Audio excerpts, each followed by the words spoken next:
Not every AFL player's career and journey is glamorous and rock and roll and you play every single game and you're a superstar. I think from my perspective, it's always been a battle. Sometimes I do win and I get into the AFL team and sometimes I don't. Yeah, so I was born in Derby, a small town in the Kimberley, the top of Western Australia, and I lived there for the first 7 years of my life.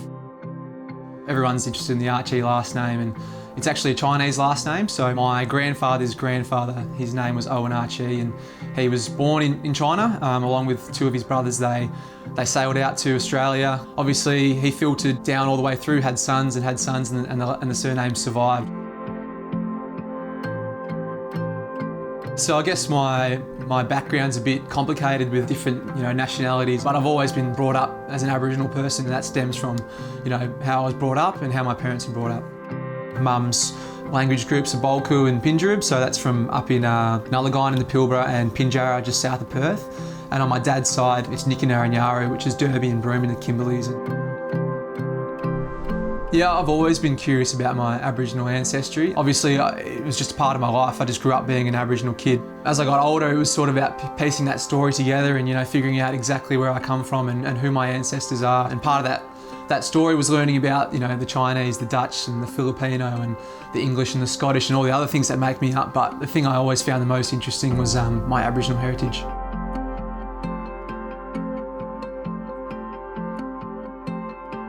I didn't really expect to be drafted. It was awesome just to share that moment with my family, and yeah, 3 days later I was off to Adelaide. I remember making the call to my dad and mum after I got the news that I was going to make my debut, play my first game. They were just in tears because they sort of thought it was never going to happen. So yeah, to be able to play a few games over there was amazing, and it was a bit of a challenge to get into the AFL side. I was in and out, I was dropped a fair bit, but that's ultimately led to my decision to want to come back to Perth, to West Coast.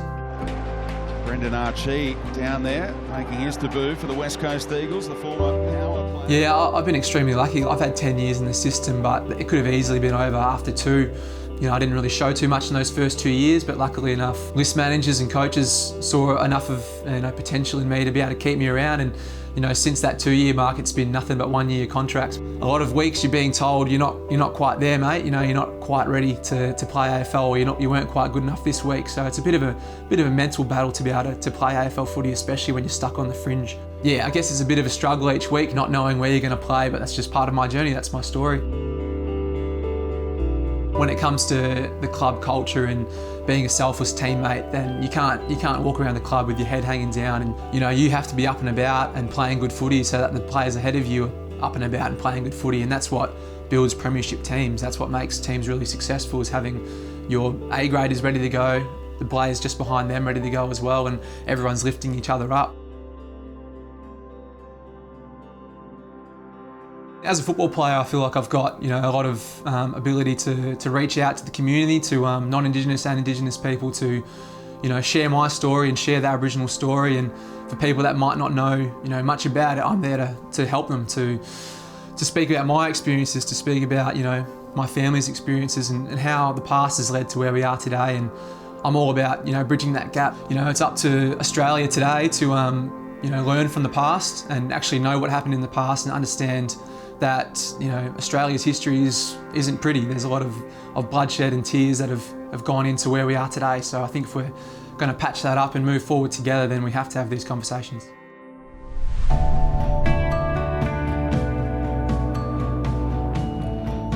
Yeah, so I'm a dad now, which is the most probably unbelievable experience of my life. It was quite funny. I found out the first week that I was over in the COVID hub, that I was going to be a dad. So didn't really get to celebrate with Cassie, my partner. Had to wait 6 weeks to get home and finally give her a cuddle and say, wow, we're going to be parents. I think the best part about it is, like I said, the mental toll with footy, the ups and downs, the roller coaster ride. To be able to come home and baby girl doesn't care if I'm a footy player or not. She just wants me to be a dad. So for me to be able to come home and put all that footy stuff aside and just be a dad, I find is extremely rewarding.